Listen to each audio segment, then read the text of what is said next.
Hi, this is Zabel Schultz, she, her pronouns, manager of the transgender services at the Center on Colfax. And today I'm here with Chris Talbot Heindl.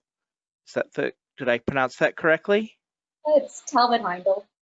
Talbot Heindl, and they, them pronouns. And you are the creator of the graphic novel, The Story of Them, which is a graphic novel that talks about the experience of being non-binary in a binary world.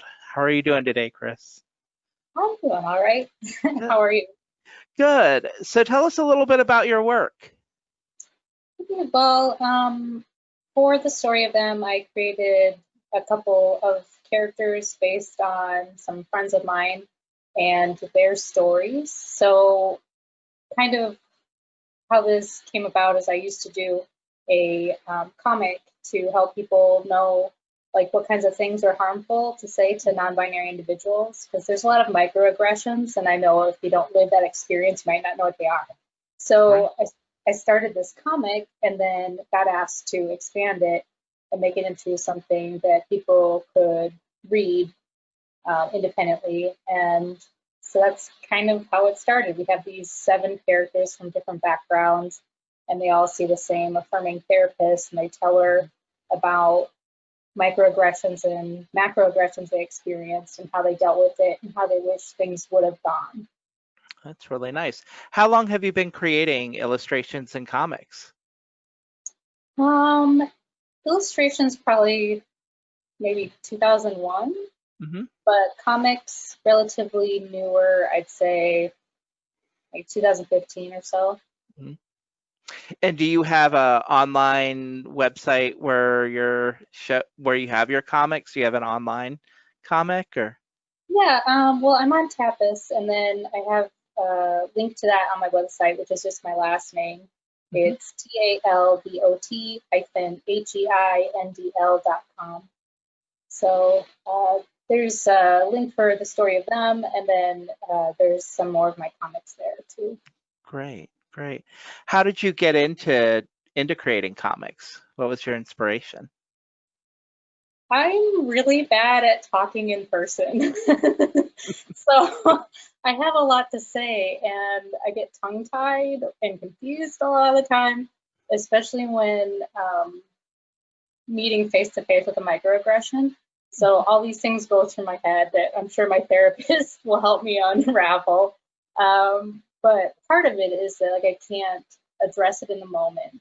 And Mhm. so I always get really disappointed in that, and like, they're going to do this to someone else because I didn't address it. So there's a lot of levels. So I decided that since I'm an artist, I could make comics and the graphic novel instead. So I know that I'm not very good at addressing things head on, face to face, like in the moment. But I can always go home and make these illustrations and get my point across, and hopefully people will learn to affirm people better. And can you tell us about possibly a time when you've gotten some support from somebody that said like one of your comics or one of your pieces really helped them out? Yeah, actually, that's been the most incredible thing about it is, I originally started making it for my friends and family to better understand me because I don't address things head on, like I said. But since I have it on my website and I have it on Tapas and I post it on Instagram and all those places, I've gotten like this outpouring of support from non-binary people and people who love and affirm non-binary people. They're like, this really helped me, please make more, or this really helped me, can you illustrate my story? Mhm. And something that happened to me. And it's just been like incredible to see that although the people I intended it for don't always read or follow it, it's definitely helping other people. And that's fantastic. That's wonderful.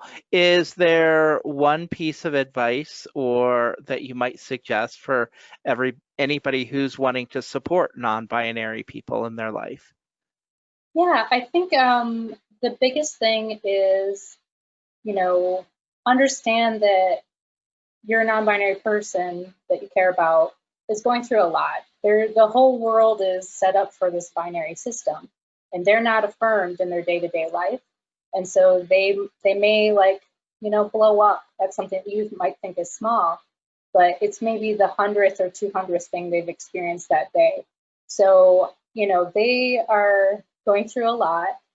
And when they correct you, it's not because they think you're horrible or they're mad at you, or they might be mad at you, I don't know. But they're not like, they don't hate you. They are telling you their story because they love you and they want to keep you in their life. And so take it how it's meant, which is, you know, a correction and, you know, an opportunity to do better. And just listen to them when they tell you their story because they're trying to tell you how they want to be treated. Mm-hmm. How about for other non-binary folk out there who might be watching? Oh, I have so much advice for us.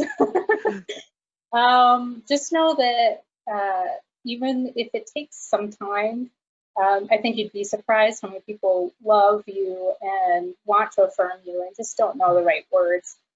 Something that I bring up a lot in my trainings that I do for diversity and equity is that we get stuck on words a lot. I'm not talking to my non-binary people here, but the people who want to affirm you from the cisgender world, they want to affirm you, but they're afraid they're going to say something wrong. And Mm-hmm. so I think you have to, you know, also give a little bit of grace. I mean, I'm not trying to like sit the tone police or anything, but Right. a little bit of grace and realize they're using the words that they have, and you can tell them the words that are better. Mm-hmm. But you know, you can stand up for yourself and, you know that people love you. Mm-hmm. And if people don't love you for who you are, then there's always someone out there who will. So Definitely. I think that's my biggest advice. What about for LGBTQIA plus writers, illustrators, authors out there who are looking to develop their own work or get their own work published? Yeah, I think just go for it. I mean, you know, I do have a 9 to 5 job. I wouldn't consider myself like a author. I'm self-published, and sometimes that's just what you got to do, especially as a marginalized community member. There's not a lot of publishers that, you know, we all run into that where it's like it's brave if someone from the majority culture does it. It's doesn't have an audience if one of us does it, which is just, you know, that's unfortunate, but it happens sometimes. And then you just got to self-publish if you can, or, you know, keep searching for there are publishers out there that specifically look for marginalized voices or specifically look for LGBTIQA2 plus authors. So seek them out as well. But do get your story out there. I think that more people need to hear from us and hear from our own voices, not someone from a non-marginalized culture trying to imagine us, but like hear from our own voices. Great. Great. Thank you so much. Yeah, This has been a wonderful conversation. And to our viewers out there, please remember to like, subscribe, hit the notification icon, check out the descriptions and the links to Chris's book down in the description box, as well as links to our donation page in the description box. Thank you.